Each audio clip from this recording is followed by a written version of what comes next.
UKV, let's come together to learn.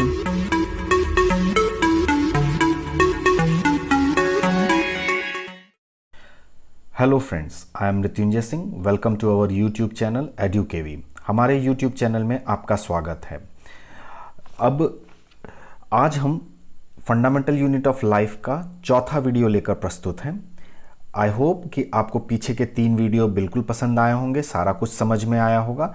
आज हम कुछ सॉल्यूशंस के बारे में पढ़ेंगे, स्पेशली हाइपोटोनिक सॉल्यूशन क्या होते हैं, आइसोटोनिक सॉल्यूशन क्या होते हैं और हाइपरटोनिक सॉल्यूशन क्या होते हैं। इनको हम 1 बाय 1 पढ़ेंगे। फिर उसके बाद हम एंडोसाइटोसिस टर्म को समझेंगे क्या होता है, एक्सोसाइटोसिस टर्म क्या होता है, फिर हम प्लाज्मोलाइसिस और प्रोटोप्लाज्म के बारे में पढ़ेंगे। चलिए अब 1 बाय 1 हम इसको आगे पढ़ते जाते हैं। देखिए दोस्तों, ये जो हाइपोटोनिक सॉल्यूशन है ये एक्चुअली होता क्या है समझने की कोशिश कीजिए। ये 2 टर्म से मिलकर बना हुआ है, एक है hypo, another one is the tonic. Hypo का मतलब बहुत कुछ लेस कंसंट्रेशन से रिलेटेड होता है। मतलब अगर मान लीजिए किसी एक सेल को हम ऐसे सिस्टम में रखें जहां का सराउंडिंग, यानी ऐसे मीडियम में रखें जहां की सराउंडिंग का जो वाटर का कंसंट्रेशन है अगर वो ज़्यादा है, मतलब यहां पानी की मात्रा ज़्यादा है, वाटर का कंसंट्रेशन ज़्यादा है, water, the concentration of water in the external medium, if it is high, then the cell inside concentration, यानी सेल के अंदर जो साइटोप्लाज्म है उसके कंसंट्रेशन वाटर में, यहां पर वाटर का कंसंट्रेशन कम हो यहां पर और यहां पर ज्यादा हो, तब ये जो वाटर का कंसंट्रेशन की बात होगी, ये आप याद रखिएगा। वाटर का concentration outside the medium, surrounding में ज्यादा है, सेल के अंदर कम है, तो ठीक, तो इस बाहर वाले सॉल्यूशन को हम कहेंगे हाइपोटोनिक। आई होप आपको समझ में आया। जब भी बाहर का सॉल्यूशन डाइल्यूट हो, दूसरे टर्म में हम इसको कह सकते हैं कि वो डाइल्यूट हो, तो इस केस में क्या होगा कि जो बाहर पानी ज्यादा है, मैंने आपको पीछे बताया है ऑस्मोसिस क्या होता है। ऑस्मोसिस में मूवमेंट होता है वाटर मॉलिक्यूल का from its higher concentration to its lower concentration. इसको थोड़ा और बेहतर समझ सकते हैं, जहां पर वाटर ज्यादा है, उसकी मात्रा ज्यादा है, उसका कंसंट्रेशन ज्यादा है, वहां से जहां पर उसकी कंसंट्रेशन कम है उस तरफ मूवमेंट होगा वाटर मॉलिक्यूल का, तो उसको ऑस्मोसिस कहते हैं थ्रू सेमी परमिएबल मेम्ब्रेन। तो यहां पर यही है, ये रहा सेमी परमिएबल मेम्ब्रेन, इसका मेम्ब्रेन है, ये आप समझ सकते हैं। ये इसका क्या है, ये सेल का सेल वॉल हो सकता है, सेल मेम्ब्रेन हो सकता है।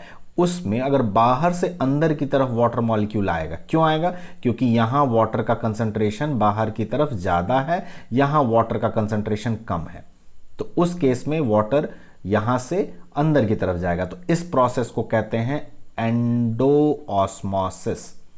ऑस्मोसिस आप पढ़ चुके हैं, ऑस्मोसिस आपको समझ में आता है, from its higher concentration to lower concentration, अगर वाटर मॉलिक्यूल का मूवमेंट हो।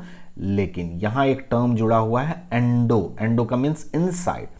If water move from outside to inside then it is known as endosmosis. और इस तरह के सॉल्यूशन को हम कहते हैं हाइपोटोनिक सॉल्यूशन। इस केस में क्या होगा, जब वाटर मॉलिक्यूल सेल के अंदर जाएगा तो धीरे धीरे सेल की साइज बड़ी होती जाएगी और एट लास्ट ये क्या हो जाएगा, स्वेल करता जाएगा और लास्ट में ये बर्स्ट कर जाएगा। तो इसमें ये आप समझ के रखिए कि ये स्वेल अप कर जाएगा, cell is likely to swell up. Okay, now second point is the isotonic solution. Iso, again अगर हम इटियोलॉजिकली इसको समझें, it is derived from the 2 different word iso and tonic. Iso means same के लिए हम use करते हैं normally. Same का मतलब if the concentration is same, लेकिन किसकी किसकी कंसंट्रेशन सेम हो। ये एक सेल है, सेल के अंदर साइटोप्लाज्म का कंसंट्रेशन और इसको जहां रखा गया है, ठीक है, यानी इसकी सराउंडिंग, मीडियम जो इसको सराउंड कर रहा है उसका, अगर दोनों का कंसंट्रेशन सेम है, वाटर का, वाटर कंसंट्रेशन यहां पर मान लीजिए कुछ भी हो और यहां पर कुछ हो, ये दोनों वाटर कंसंट्रेशन, अगर ये दोनों सेम हो जाएं तो इस तरह के सॉल्यूशन को कहते हैं आइसोटोनिक सॉल्यूशन। आपको एक अच्छी चीज पता लगेगी कि अगर मान लीजिए दोनों का कंसंट्रेशन सेम है तो आप जानते हो वाटर का मॉलिक्यूल कहां से कहां मूव करेगा, वो कहीं मूव नहीं करेगा। ठीक है, that means there will be no net movement of water across the cell membrane. इस सेल मेम्ब्रेन के क्रॉस कोई नेट मूवमेंट नहीं होगा। क्यों? क्योंकि इनमें वेरिएबिलिटी नहीं है, इनके अंदर डिफरेंस नहीं है कंसंट्रेशन का, तो इसको हम कहते हैं isotonic solution. Okay, that means there is no overall movement of water and the cell will stay the same size. यहां पर साइज क्या हो रहा था? इंक्रीज कर रहा था।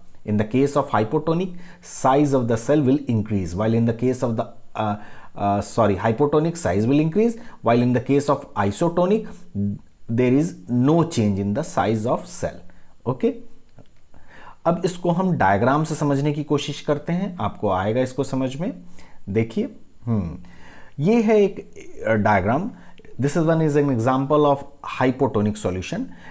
Let's take a look of this diagram. Hypotonic मैंने बता रखा है, हाइपो बहुत ज़्यादा, ये एक सेल है, ये सेल एक किसी मीडियम में है, ठीक है, ये सॉल्यूशन है।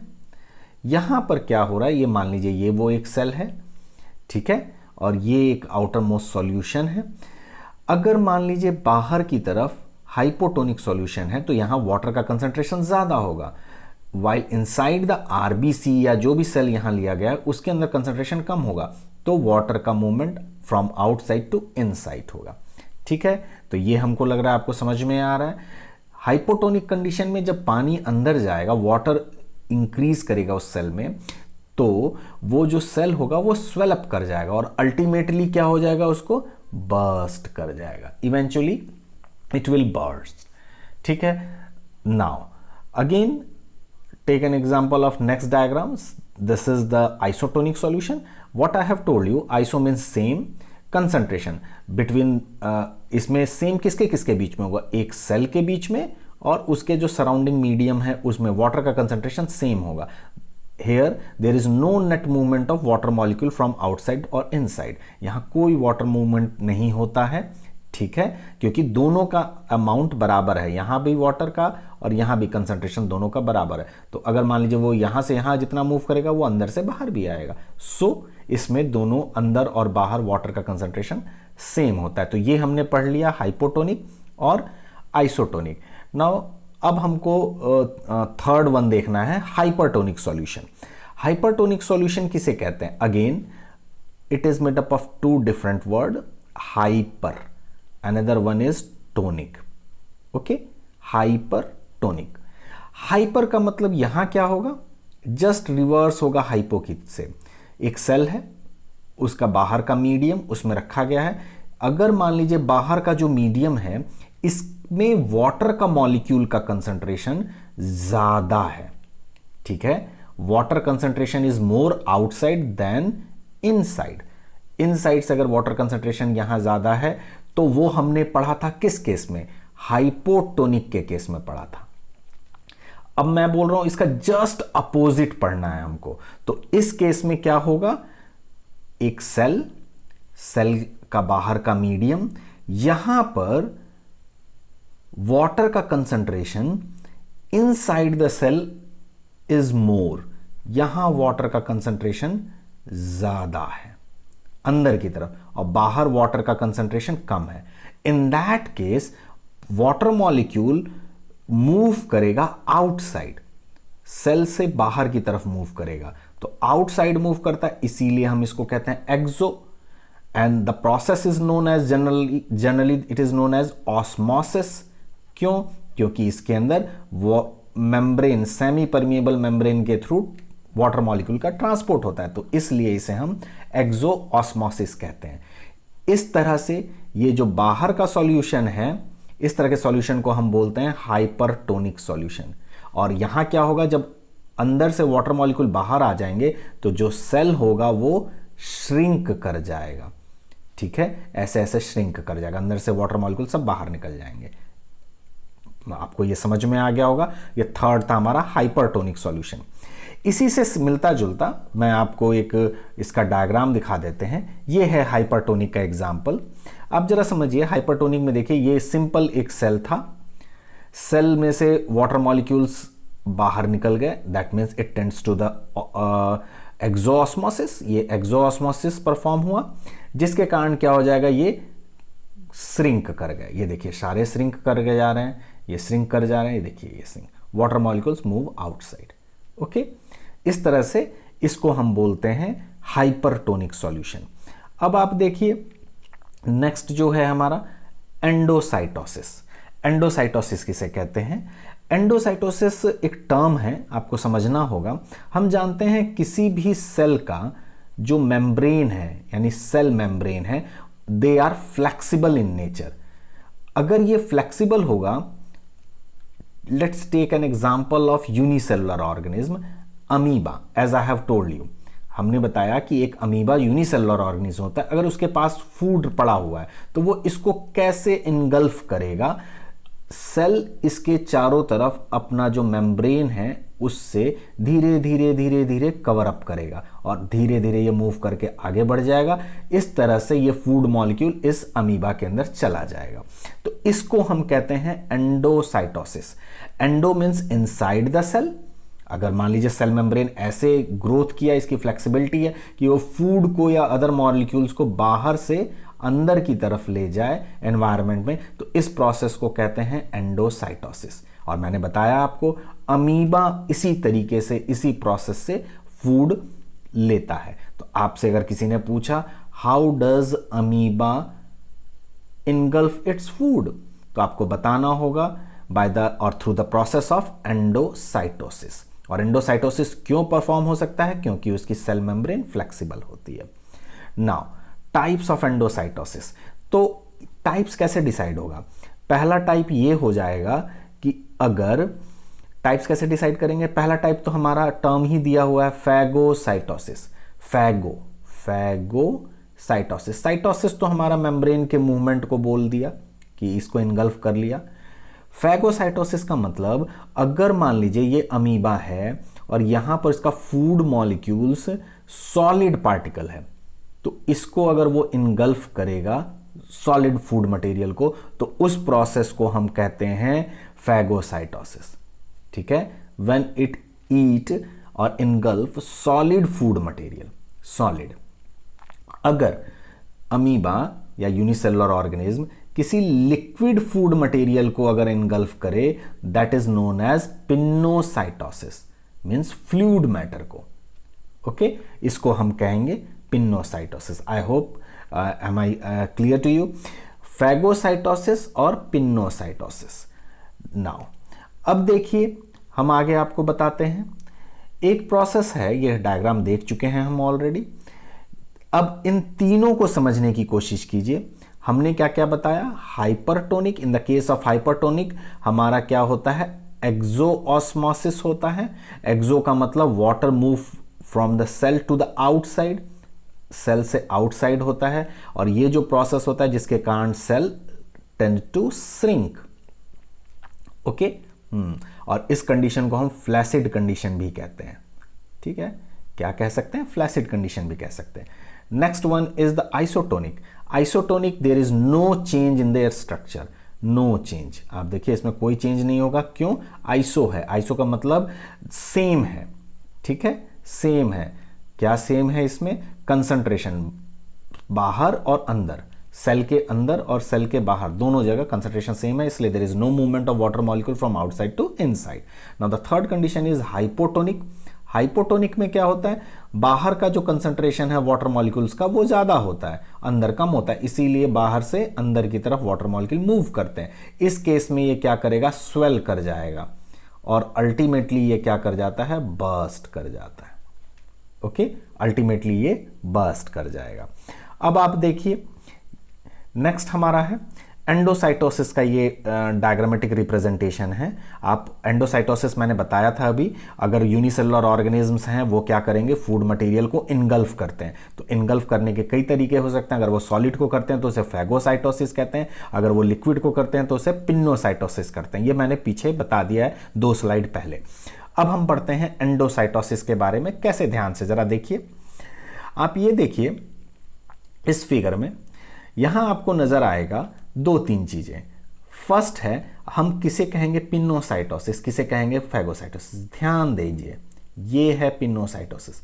इफ द फूड मटेरियल, यहां देखिए ग्रीन कलर से रिप्रेजेंट किया गया, if the food material is in the form of fluid, और वो जब अंदर आता है तो वो इससे इनगल्फ हो जाता है, एक वेसिकल बन जाता है, तो उसे कहेंगे पिनोसाइटोसिस। अगर फूड मटेरियल सॉलिड के रूप में है then it is known as phagocytosis. तो ये आपको क्लियर है बिल्कुल। यहां पर देखिए कैसे बन रहा है, यह है साइटोप्लाज्म, ये धीरे धीरे इसको कवर कर लेता है और इसको इंसर्ट कर लेता है अपने, और वो फिर अंदर वेसिकल में आ जाता है। तो इस तरह से फूड मटेरियल को ये अपने अंदर इंसर्ट कर लेते हैं।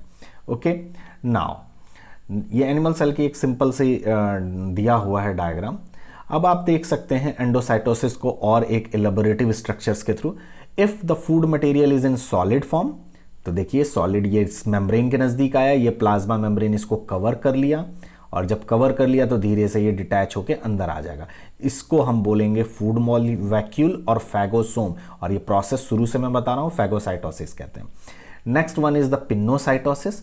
पिनोसाइटोसिस में क्या होता है, देखिए जरा, इसमें एक्स्ट्रा सेलुलर फ्लूइड होते हैं, लिक्विड फॉर्म में होते हैं, और ये जो लिक्विड फॉर्म में है ये क्या करते हैं, ब्रेकअप करके एक वेसिकल बना देते हैं साइटोप्लाज्म के अंदर। और थर्ड, ये हमारा रिसेप्टर मीडिएटेड एंडोसाइटोसिस होता है। दैट मीन्स हमारे हर मेम्ब्रेन के ऊपर छोटे छोटे रिसेप्टर्स होते हैं जो कि उसको पहचानते हैं, और वो विद रिसेप्टर वो क्या करता है, इसके एंगल्फ कर लेता है और वो अंदर की तरफ आ जाता है, वो क्रोट प्रोटीन उसको कवर कर लेता है। ओके, अब आप देखिए नेक्स्ट हम देखना चाहेंगे कि एक्सोसाइटोसिस क्या होता है। तो जैसा एंडोसाइटोसिस में तो अंदर ले रहते हैं हम किसी भी फूड मटेरियल को एक्सटर्नल से, अब हम देखते हैं एक्सोसाइटोसिस। तो जैसा कि इसका नाम से आपको समझ में आ रहा है एक्सो, तो एक्सो का मतलब होता है आउटसाइड। अगर वो जैसे हमने बताया कि फूड मटेरियल बाहर से अंदर आ रहा है तो वो एंडो, अंदर से अगर वो बाहर जा रहा है, from inside of the cell to the outside medium और environment is termed as exocytosis. इसके अंदर क्या होगा, it is a process of exudation of secretions. कोई एक सेल है, उसके अंदर कोई सिक्रीशंस हैं, तो वो सिक्रीशंस को कैसे निकालता है उसको हम एक्सोसाइटोसिस में पढ़ते हैं, या किसी वेस्ट मटेरियल को पीछे कैसे छोड़ता है उसको हम बोलेंगे एक्सोसाइटोसिस थ्रू प्लाज्मा मेम्ब्रेन। ठीक, अब आप जरा समझिए, जब भी मेटाबॉलिक वेस्ट हैं, जैसे मान लीजिए ये हमारा, ये है मेटाबॉलिक वेस्ट, ये है न्यूक्लियस, ये हम एक स्ट्रक्चर पढ़ रहे हैं अमीबा का। ओके, तो अगर इसको हमको एक्सक्रीट आउट करना है, ठीक है, तो बाहर की तरफ धीरे धीरे निकल जाएगा। तो with the help of plasma membrane the excretion of this waste material takes place. This process is known as ephagy. Okay, ephagy means removal, इसको हम बोलते हैं ईफेजी। ये देखिए ephagy, removal of the waste material thrown out of the cell. Okay, now next one is the cell wall. अब हमने नया topic start करना है, सेल वॉल स्टार्ट करना है। तो देखिए जरा सेल वॉल क्या होता है, ऑलरेडी आपके पास कुछ प्रायर इंफॉर्मेशन होगी। सेल वॉल प्लांट सेल के अंदर पाया जाता है and it is present outside the plasma membrane. हम अभी पीछे प्लाज्मा मेम्ब्रेन सिंगर और निकल्सन का 1972 का फ्लूइड मोज़ेक मॉडल पढ़ चुके हैं। हम ये देख चुके हैं कि प्लाज्मा मेम्ब्रेन फॉस्फोबाइलिपिड लेयर से मिलकर बना होता है। ठीक, अब हम इसके आगे सेल वॉल के बारे में पढ़ेंगे। ये एक पहली बात कि सेल वॉल सिर्फ प्लांट सेल्स में पाया जाता है, और अगर मान लीजिए ये प्लांट सेल है तो इसके बाहर की तरफ सेल वॉल पाया जाएगा, तो इसको कहेंगे plasma membrane and this external is known as cell wall. ये प्लाज्मा मेम्ब्रेन या सेल मेम्ब्रेन दोनों एक ही टर्म है। ओके, कंफ्यूज नहीं होइएगा। इनसाइड जो कवरिंग होती है उसको हम सेल मेम्ब्रेन या प्लाज्मा मेम्ब्रेन कहते हैं, बाहर की तरफ जो पाया जाता है उसे हम सेल वॉल कहते हैं। ओके, हाँ, अब जरा समझिए, ये जो सेल वॉल है, ये आउटमोस्ट वाला, ये वाला, ये जो सेल वॉल है, it is composed of cellulose. किससे मिलकर बना होता है, सेलुलोज से मिलकर बना होता है, और ये नॉन लिविंग होता है। ओके। ये इसकी डेवलपमेंट में मतलब ऐसा नहीं कह सकते कि कोई लिविंग कंपोनेंट पाया जाता है, ठीक। फंक्शंस क्या क्या होते हैं सेल वॉल के? पहली चीज, ये शेप प्रोवाइड कर देता है, ठीक है, it provide shape, it gives rigidity, हाँ तो एक्सटर्नल है तो ये क्या करेगा, सेल्लो से मिलकर बना रहा है तो रिजिडिटी प्रोवाइड करता है। It provides mechanical strength, double हो गया तो मैकेनिकल स्ट्रेंथ भी ये प्रोवाइड करेगा। ये इंटरनल स्ट्रक्चर्स को एक शेप दे रहा है तो इसके कारण ये क्या कर रहा है, सपोर्ट कर रहा है इंटरनल स्ट्रक्चर को। फिर नेक्स्ट, अगर ये ऑस्मोसिस, इसमें खूब सारे वाटर का मूवमेंट हो जाए इनसाइड तो ये बर्स्टिंग से भी रोकेगा क्योंकि ये एक स्ट्रॉन्ग कवरिंग की तरह काम करेगा और ये सेल्स को एक्सपेंशन में भी मदद करता है, सेल की साइज को बढ़ाना करने में भी मदद करता है, ठीक। अब देखिए, अब जरा समझिए, ये एक्सोसाइटोसिस पीछे हमने बताया था, तो एक्सोसाइटोसिस का मतलब अंदर से ये है मटेरियल, ये हमारा बाहर की तरफ जा रहा है तो इसको हम कहते हैं एक्सोसाइटोसिस। एक्सो तो हम जान रहे हैं, from inside to outside, from inside that means cytoplasm to extracellular fluid, okay. अब देखिए जरा, नेक्स्ट हम देखते हैं स्ट्रक्चर के बारे में, प्लाज्मोलिसिस। प्लाज्मोलिसिस क्या है आप जरा समझिए। Again etymologically it is made up of two different, इसको हम दो अलग अलग वर्ड से मिलाकर बना सकते हैं, प्लाज्मो और lysis. Actually lysis means break down या श्रिंकेज के टर्म में यहां पर लिया गया है। आप जरा समझिए, जब भी हम किसी एक सेल को, लिविंग प्लांट सेल को किसी ऐसी मीडियम में रखें कि बाहर का कंसंट्रेशन कम हो, वाटर कंसंट्रेशन आउटसाइड और द मीडियम इज लेस, तो अंदर ज़्यादा है वाटर तो अंदर से वो बाहर निकलेगा। जब बाहर निकलेगा तो वो जो हमारा सेल है वो श्रिंक कर जाएगा, ठीक है। या इसके जो कंटेंट्स होंगे, अभी मैं बताता हूँ आपको कैसा हो जाएगा। जैसे मान लीजिए ये एक सेल था नॉर्मल, जब इसमें से वाटर मॉलिक्यूल सब बाहर निकल जाएंगे तो अब ये ऐसा हो जाएगा, ये ऐसा हो जाएगा और इसके अंदर जो हमारे न्यूक्लियस है, साइटोप्लाज्म, वो सब श्रिंक कर जाएंगे, ठीक है। And this process is known as plasmolysis, okay. Next one is the protoplasm. Protoplasm आप जानते हैं क्या होते हैं, कोई भी एक लिविंग सेल है, इसके अंदर जितने भी लिविंग कंपोनेंट्स होते हैं उन्हें हम प्रोटोप्लाज्म कहते हैं। एग्जैक्टली ये हमारा कलरलेस स्ट्रक्चर होता है, जेली लाइक भी हो सकता है, ट्रांसलूसेंट हो सकता है, विस्कस होगा, सेमी फ्लूइड होगा और ये दो चीजों से मिलकर बना होता है। कैसे, जरा समझिए। एक तो इसके अंदर बीच में न्यूक्लियस होगा, ठीक है, और यहां हमारा फ्लूइड वाला साइटोप्लाज्म होगा। इन दोनों को मिलकर that means protoplasm is equals to nucleus plus cytoplasm. इन दोनों को मिलाकर ही हमारा प्रोटोप्लाज्म बनता है। एक ये वे आप याद रखने का समझिए, protoplasm is equals to nucleus plus cytoplasm. एक और मैं बता देता हूं, protoplasm is equals to cell minus cell membrane. Cell में से अगर सेल मेम्ब्रेन हटा दें, जैसे ये एक सेल था, इसमें से इसके अंदर न्यूक्लियस है, ये सारा मटेरियल है, अगर इसको हटा दें हम, cell minus cell membrane, cell membrane को हटा दें यहां से, तो ये जो मटेरियल बचेगा वो हमारा प्रोटोप्लाज्म कहा जाएगा, ठीक है। चलिए अब आगे देखते हैं। हम प्लाज्मोलाइसिस आपको समझाना चाहेंगे। प्लाज्मोलाइसिस मैंने बताया था श्रिंकेज होता है। जैसे देखिए, ये एक बहुत ही बेहतरीन एग्जाम्पल दिया हुआ है। अगर मान लीजिए हमने 20% सुक्रोज ऐड कर दिया इसके अंदर, 2 मिनट के बाद हम देखेंगे तो ऐसा होगा। क्या हो रहा है इसमें, देखिए ये श्रिंक कर रहा है। हमने क्या किया, वाटर मॉलिक्यूल्स बाहर ऐड कर दिए, sucrose, sucrose means sugar molecule, sugar का सॉल्यूशन बाहर ऐड कर दिया, तो यहां कंसंट्रेशन ज्यादा है, सेल के अंदर सेल कंसंट्रेशन कम है, तो इसीलिए सेल के अंदर से ये पी प्लांट के हैं, इनमें से बाहर की तरफ निकलेगा तो ये श्रिंक कर जाएगा। यहां देखिए इसमें क्या किया हमने, डिस्टिल वाटर ऐड कर दिया, तो वाटर का कंटेंट बाहर ज्यादा है, वाटर का कंटेंट अंदर कम है, तो बाहर से अंदर की तरफ आएगा। दैट्स वाई ये क्या हो जाएगा, स्वेल कर जाएगा। और ये जैसे ही स्वेल करेगा तो देखिए इसमें after 5 minutes you will see the cell और द पी प्लांट और द पी नट्स, और जो भी पी है, ये पी है, तो ये क्या करेगा, बर्स्ट कर जाएगा। ठीक है, हाँ जी। अब समझिए, अब हम आपको बताना चाहेंगे कि एक डायग्राम से तो आपने समझा प्लाज्मोलाइसिस का एग्जैक्टली होता क्या है, वो आप समझ लीजिए जरा। ये देखिए, ये एक सेल था, बाहर का कंसंट्रेशन यहां का, इसमें वाटर का कंटेंट कम है, वाटर का कंसंट्रेशन कम है, तो अंदर से सेल के अंदर से बाहर की तरफ वाटर मॉलिक्यूल मूव करेगा।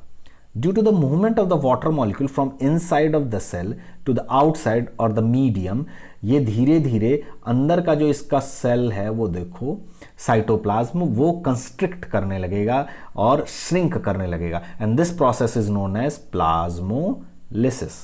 ओके, इसको हम कहते हैं प्लाज्मोलिसिस। अब आप समझिए, नेक्स्ट हम डायग्राम देखते हैं। उसके बाद हम बात करते हैं न्यूक्लियस की। न्यूक्लियस क्या होता है? तो nucleus, it's very well known, it is the largest and the most prominent structure of the cell. If you draw this as a cell, तो इसके सेंटर में एक सर्कुलर और ऐसा ही लार्जेस्ट है, सबसे बड़ा और मोस्ट प्रोमिनेंट स्ट्रक्चर होगा सेल के अंदर। Generally one nucleus is present in each cell. किसी एक सेल के अंदर कितने पाए जाते हैं? एक न्यूक्लियस पाए जा सकते हैं। और centre of the younger cells, अगर यंग सेल है तो सेंटर में पाया जाएगा। ओके, अगर मैच्योर होगा तो वो पेरिफेरी पे, यानी बाहर की तरफ मैच्योर सेल के अंदर पुस्ट हो जाएगा। ओके, एक खास बात, ये करता क्या है, ये सेल को गवर्न करता है, सेल के कई सारे फंक्शंस को ये गवर्न करता है। That's why it is called as controlling centre. ये कंट्रोल करता है, इसे गवर्नर ऑफ द सेल भी कहते हैं। ठीक है, अब हम जानते हैं इसके चारों तरफ डबल मेम्ब्रेनस स्ट्रक्चर होती हैं। ओके, डबल लेयर मेम्ब्रेन, और इनके बीच में छोटे छोटे पोर भी होते हैं। And these pores are known as nuclear pore. इन्हें हम क्या कहते हैं? न्यूक्लियर पोर कहते हैं। Okay, now important parts of nucleus. अगर हम सिर्फ न्यूक्लियस को ड्रॉ करें तो देखिए ये और इस तरह से हो गया न्यूक्लियस। ओके, और ये बड़ा सा सेल, तो इसमें आपको नजर आ रहा है बीच बीच में हमारे पास ओपन स्पेसेस हैं, and these are known as nuclear pore. Okay, अब जरा समझिए, जो न्यूक्लियस है इसके अंदर सबसे पहले डबल मेम्ब्रेनस स्ट्रक्चर होता है, and this is known as nuclear membrane. यहां जो मटेरियल होता है उसे हम कहते हैं न्यूक्लियोप्लाज्म। ये जो न्यूक्लियोप्लाज्म है, मटेरियल नहीं सॉरी, जो फ्लूइड पोर्शन होता है उसे हम बोलते हैं न्यूक्लियोप्लाज्म, और ये जो मटेरियल है इसे हम कहेंगे क्रोमैटिन नेटवर्क। यहीं पर एक न्यूक्लियोलस स्ट्रक्चर भी होता है, that are made up of nuclear membrane, nuclear structures होते हैं, और ये क्रोमैटिन फाइबर्स और थ्रेड से मिलकर बना होता है। नेक्स्ट देखिए, हम नेक्स्ट पॉइंट देखते हैं। न्यूक्लियस है ये जो मैंने अभी पीछे बनाया था, बिल्कुल वैसा ही। ये देखिए, ये है एक न्यूक्लियस। न्यूक्लियस के अंदर आपको देखिए ये न्यूक्लियर मेम्ब्रेन नज़र आ रहा है, इनके बीच में स्पेसेस हैं, इन्हें न्यूक्लियर पोर कहते हैं। ये क्रोमैटिन थ्रेड जैसा स्ट्रक्चर है। ओके, अब आप समझिए ज़रा, नेक्स्ट है, बाकी तो सब हमारा था। न्यूक्लियर मेम्ब्रेन के बारे में हम पढ़ते हैं। तो मैंने बताया न्यूक्लियर मेम्ब्रेन ऐसे ऐसे ऐसे ये न्यूक्लियर मटेरियल को कवर अप करके रखता है। ठीक है, डबल मेम्ब्रेनस। तो ये देखिए पहली चीज, it is a double layer membrane. देखिए दो दो बना रहे हैं, और ये क्या करता है, यहाँ का जो मटेरियल होता है जिसे कहते हैं न्यूक्लियोप्लाज्म, और बाहर जो पाया जाता है उसे बोलते हैं साइटोप्लाज्म। इन दोनों के बीच में एक तरीके से ये सेपरेट करता है। ओके, और इसके अंदर बहुत सारे छोटे छोटे पोर्स पाए जाते हैं। ठीक है, और पोर्स क्या करते हैं, मटेरियल्स को एक्सचेंज करने में मदद करते हैं। क्या एक्सचेंज करने में मदद करते हैं? मटेरियल्स को। यहाँ कोई मटेरियल है, उसको अंदर जाना है तो इस पोर के थ्रू जाएगा। अगर मान लीजिए यहाँ पर कोई जेनेटिक मटेरियल बना, वो बाहर आना है तो इस पोर के थ्रू आएगा। सो इस तरीके से हम देखते हैं कि exchange of materials takes place between nucleus and cytoplasm by the help of these pores, nuclear pores. Now next one is the nucleoplasm. हम जानते हैं ये प्लाज्म है, न्यूक्लियस के अंदर पाया जाने वाला fluid. Okay, the fluid which is present inside the nucleus, that is known as nucleoplasm. In other term it is known as karyolymph. तो हम यहां जानते हैं कि न्यूक्लियस के लिए जनरली हम क्या यूज कर सकते हैं, कैरियो टर्म यूज कर सकते हैं, और लिम्फ का मतलब होता है फ्लूइड. तो न्यूक्लियस के अंदर पाया जाने वाला फ्लूइड. ओके, हमेशा हम न्यूक्लियस के लिए कौन सा टर्म यूज करते हैं, कैरियन यूज करते हैं. ठीक, अब देखिए ये जो न्यूक्लियोप्लाज्म है ये जेल लाइक डेंस सब्सटेंस होता है, और इसी के अंदर न्यूक्लियोप्लाज्म में ये क्रोमेटिन मटेरियल्स भी पाए जाते हैं. ये अगर न्यूक्लियस है तो ये न्यूक्लियोप्लाज्म है यहाँ, और ये इसके अंदर जेनेटिक मटेरियल भी पाए जाते हैं. ओके, अब देखिए आपको हम बताते हैं क्रोमेटिन नेटवर्क और क्रोमेटिन मटेरियल क्या होते हैं. हमने बताया ये है न्यूक्लियर मेम्ब्रेन, इसके अंदर खूब सारे थ्रेड लाइक स्ट्रक्चर्स होते हैं. सेल डिवीजन के दौरान ये सारे के सारे क्रोमेटिन नेटवर्क्स रीअरेंज करते हैं, ऑर्गेनाइज्ड करते हैं टू फॉर्म अ क्रोमोसोम. हम जानते हैं यही मटेरियल, ये जो मटेरियल है ना, यही ऑर्गेनाइज करके क्रोमोसोम बनाएगा ऐसा. ठीक है, या और ये जो क्रोमोसोम्स होते हैं they are made up of DNA. DNA का फुल फॉर्म आप जानते हो, डीऑक्सीराइबोन्यूक्लिक एसिड, या प्रोटीन से मिलकर बना होता है. अब हमारे पास आता है डीएनए जो होता है, it is a master molecule. हमारे अंदर सारी एक्टिविटीज को सेल की कौन कंट्रोल करता है, डीएनए. न्यूक्लियस के अंदर हम कहते थे कंट्रोल करता है सेल को, लेकिन डायरेक्टली वो कंट्रोल किसके हाथ में होता है, डीएनए के हाथ में होता है. यही सारे एक्टिविटीज को कंट्रोल करते हैं. ऑल द एक्टिविटीज इसको कंट्रोल करता है ये. और ये हमारा फंक्शनल सेगमेंट जो डीएनए का होता है, डीएनए अगर मान लीजिए ऐसा है तो इसका एक फंक्शनल सेगमेंट होगा, टुकड़ा होगा, उसको हम कहते हैं जीन. और ये हमारे कैरेक्टर्स को कंट्रोल करता है, जैसे हमारी हाइट क्या है, हमारा कलर क्या है, हमारे फेशियल एक्सप्रेशंस, ईयर का साइज़ क्या है, वो सारी चीज़ कौन कंट्रोल करता है, हम पेरेंट्स की तरह किस तरह से दिखते हैं. तो वो सब जीन्स होते हैं. जीन्स डीएनए का पार्ट होता है, और डीएनए क्रोमोसोम में पाया जाता है.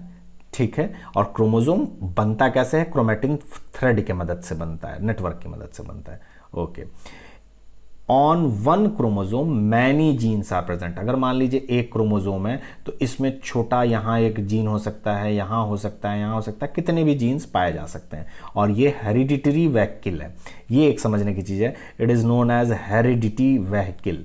हेरिडिटी वेहिकल, वेहिकल का काम क्या होता है, ट्रांसपोर्ट के लिए होता है. तो यहाँ हेरिडिटी का ट्रांसपोर्ट मतलब character from one generation, that means parent to offspring. अगर कोई कैरेक्टर ट्रांसफ़र होना हो तो वो इसी की मदद से होता है, क्रोमोसोम की मदद से होता है, जीन की मदद से होता है. ठीक है, और वो पेरेंट से ऑफस्प्रिंग में कैरेक्टर ट्रांसफ़र होते हैं. अब देखिए न्यूक्लियोलस क्या होता है. न्यूक्लियोलस की अगर हम बात करें तो हम आपको समझाएं, ये एक स्फेरिकल और Oval body present with in the nucleus. Nucleus है ये, इसके अंदर ही ओवल बॉडी पाई जाती है. ये जनरली बिगर इन साइज होता है, और उनके अंदर ये एक्टिवली कंसर्न होता है, ये जो न्यूक्लियोलस है, प्रोटीन सिंथेसिस में. ठीक है, और मोर प्रोमिनेंट होता है नॉन डिवाइडिंग सेल में. इसके अंदर लार्ज अमाउंट ऑफ आरएनए और प्रोटीन पाया जाता है, और छोटा सा अमाउंट डीएनए का पाया जाता है. नेक्स्ट आता है फंक्शन ऑफ न्यूक्लियस. न्यूक्लियस का फंक्शन हम शुरू में ही बता चुके हैं. ये गवर्नर ऑफ ए सेल है, तो यानी ये मेंटेन करता है, ये सेल डिवीजन में मदद करता है. It is needed for inheritance of character, अभी मैंने बताया, फ्रॉम पेरेंट टू ऑफस्प्रिंग. अगर कोई कैरेक्टर है जो आपके फादर की तरह है आपके अंदर, या मदर की तरह है, तो वो ट्रांसमिट आता है इसी जीन की मदद से. ओके, और ये न्यूक्लियस के अंदर पाया जाता है. It controls various cytoplasmic activity. अलग अलग तरीके की साइटोप्लाज्म के अंदर एक्टिविटीज होती हैं, उनको भी न्यूक्लियस कंट्रोल करता है. ओके, अब देखिए हम बात करते हैं, ये है हमारा एक ब्रॉड व्यू. ये डायग्राम बहुत ही बेहतरीन है, समझिए ज़रा. ये देख लीजिए, आपको समझ में आ रहा है. This is the nucleolus, thread से ही मिलकर बना है. इसके अंदर आरएनए होंगे, प्रोटीन होंगे, उनसे मिलकर बना हुआ, इवन डीएनए भी पाया जाएगा। ये हैं क्रोमेटिन थ्रेड्स। जब डिवीज़न होने वाला होता है तो यही क्रोमेटिन थ्रेड कंडेंस होके क्रोमोज़ोम बना देते हैं। ठीक है, धीरे धीरे ये क्रोमोज़ोम बना देते हैं। आपको समझने के लिए समझ में आएगा ये। ठीक। अब देखिए नेक्स्ट हम जो देखना चाहेंगे, साइटोप्लाज्म समझना चाहेंगे। साइटोप्लाज्म जो होता है वो फ्लूइड होता है। एक सेल है, सेल मेम्ब्रेन, न्यूक्लियस, और इनके बीच में ये जो फ्लूइड लिक्विड पोर्शन पाया जाता है हर सेल में, उसे हम कहते हैं साइटोप्लाज्म। ओके, ये लार्जर रीजन में पाया जाता है सेल मेम्ब्रेन के अंदर, ट्रांसपेरेंट हो सकता है, सेमी सॉलिड भी कभी कभी पाया जा सकता है। इसका मेन कंपोनेंट है वाटर। ठीक है, इसके अलावा इसमें फैट, फिर प्रोटीन, फैट, कार्बोहाइड्रेट और वेरियस ऑर्गेनिक सब्सटेंसेस पाए जाते हैं। ये क्या करता है, साइटोप्लाज्म एक्सचेंज में मदद करता है material between cell organelles, cell organelles के बीच में एक्सचेंज के लिए। जैसे मान लीजिए एक हमारे पास सेल था, यहाँ एक माइटोकॉन्ड्रिया है, सेल ऑर्गेनल है। अगर यहाँ हमारा साइटोप्लाज्म है तो यहाँ से यहाँ कोई मैसेज देना हो, यहाँ से यहाँ कोई मटेरियल ट्रांसपोर्ट करना हो, तो हम इसी की मदद से करते हैं एक्सचेंज। फिर it is a site of chemical reaction like glycolysis, ये लेटर ऑन हम हायर क्लासेस में स्टडी करेंगे। और cytoplasm takes a very little stain. Stain का मतलब कलर नहीं लेता है ये, इसको अगर हम कलर करना चाहें तो ये कलर नहीं लेता है।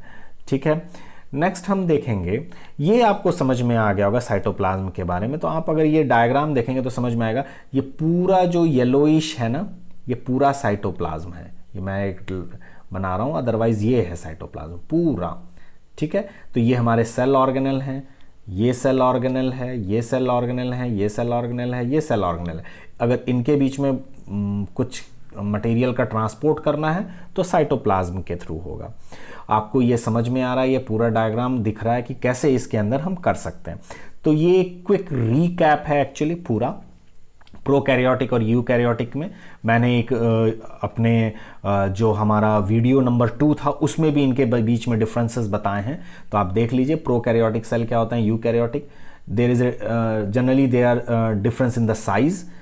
प्रोकैरियोटिक सेल बैक्टीरिया, एक सिंपल एग्जांपल आप समझ लीजिए, बैक्टीरिया जो होता है वो प्रोकैरियोटिक सेल होता है। इसकी साइज 1 to 10 माइक्रोमीटर होती है, इसकी 5 to 100 माइक्रोमीटर। माइक्रोमीटर एक बहुत छोटी यूनिट है, यानी मीटर के अंदर बहुत छोटा, यानी 10⁻⁻⁻6 का टर्म होता है इसमें। ठीक है, अब आप समझिए जरा, न्यूक्लियर रीजन की बात करें तो प्रोकैरियोटिक सेल में न्यूक्लियस जो मेम्ब्रेन नहीं होता है। ठीक है, ये मेम्ब्रेन नहीं होता है, और यहाँ जो मटेरियल है वो डायरेक्ट साइटोप्लाज्म में पाया जाता है। ठीक है, इस स्ट्रक्चर को कहते हैं nucleoid. While in the case of the eukaryotic animal, ये eukaryotic cell well defined nucleus होते हैं and they are surrounded by nuclear membrane. या यूकैरियोटिक में क्या होगा, इनके चारों तरफ न्यूक्लियर मेम्ब्रेन पाया जाएगा। अगर हम क्रोमोजोम की बात करें तो इनमें सिंगल क्रोमोजोम होता है और सर्कुलर क्रोमोजोम पाया जाता है, ऐसा। अगर हम क्रोमोजोम की बात करें तो सिंगल और circular. While in case of eukaryotic cell इस तरह से हमने बताया है, हल्का सा सिमेट्रिक डायग्राम है इसका। इस तरह से हमारे एक से ज़्यादा क्रोमोजोम्स पाए जाते हैं। आपके नॉलेज के लिए हमारे ह्यूमन बॉडी में 23 पेयर क्रोमोजोम्स पाए जाते हैं, तो हम यूकैरियोटिक एनिमल हैं। ठीक है, हमारे अंदर यूकैरियोटिक सेल पाया जाता है। ठीक, नेक्स्ट आता है मेम्ब्रेन बाउंड ऑर्गेनेल्स।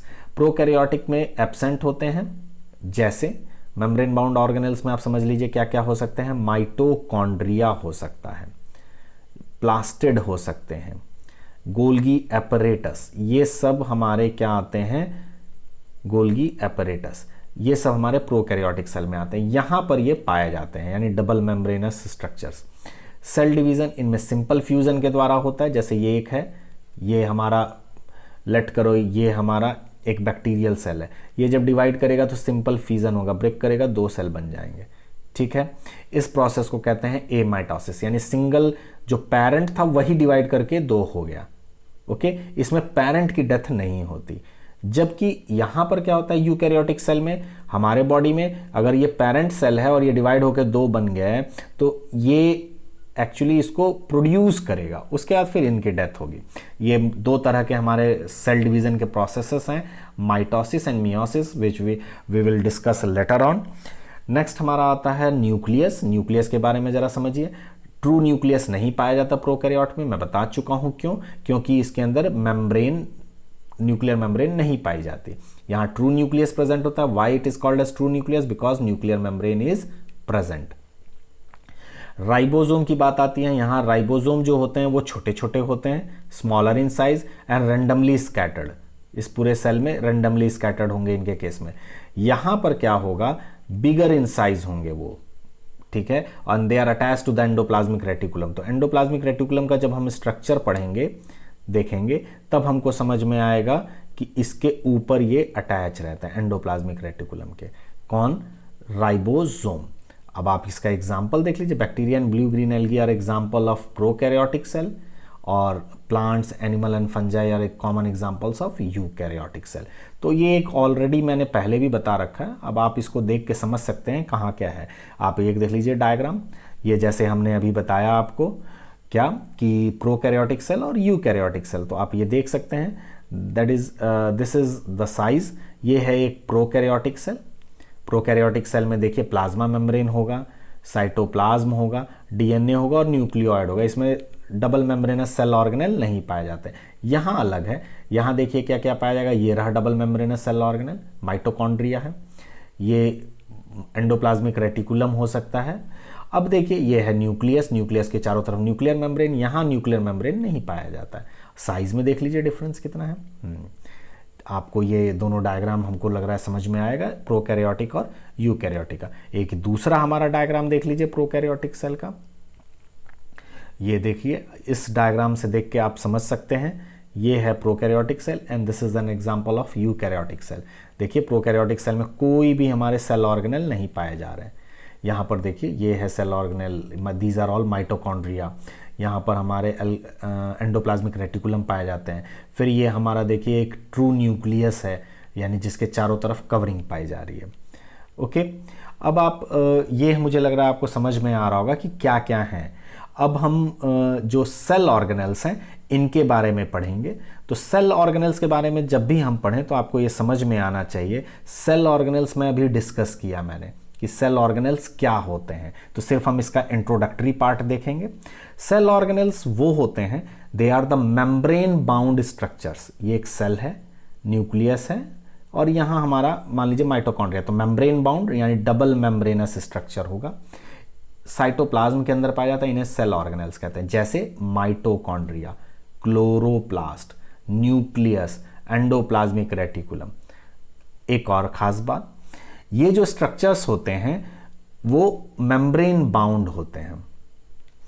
अब कुछ ऐसे भी स्ट्रक्चर्स पाए जाते हैं जिनके पास सेल के अंदर जिनमें मेम्ब्रेन नहीं होती, उनको हम सेल इंक्लूजन्स कहते हैं, जिनकी अपनी मेम्ब्रेन नहीं होती, जैसे राइबोसोम और सेंट्रियोल। आपको मुझे लग रहा है ये समझ में आ गया होगा कि सेल ऑर्गेनेल्स ये सिर्फ इंट्रोडक्टरी पार्ट है। लेटर ऑन हम इन बाकी सेल ऑर्गेनेल्स को इंडिविजुअली देखेंगे, नेक्स्ट वीडियोस में देखेंगे, नहीं तो ये लंबा हो जाएगा। सो आई होप आपको सब समझ में आ गया हो। आप इसको ढंग से पढ़िए। अगर कोई भी चीज़ आपको नहीं समझ में आती है तो आप मुझे कमेंट सेक्शन में लिख के बता सकते हैं। Okay, thank you very much.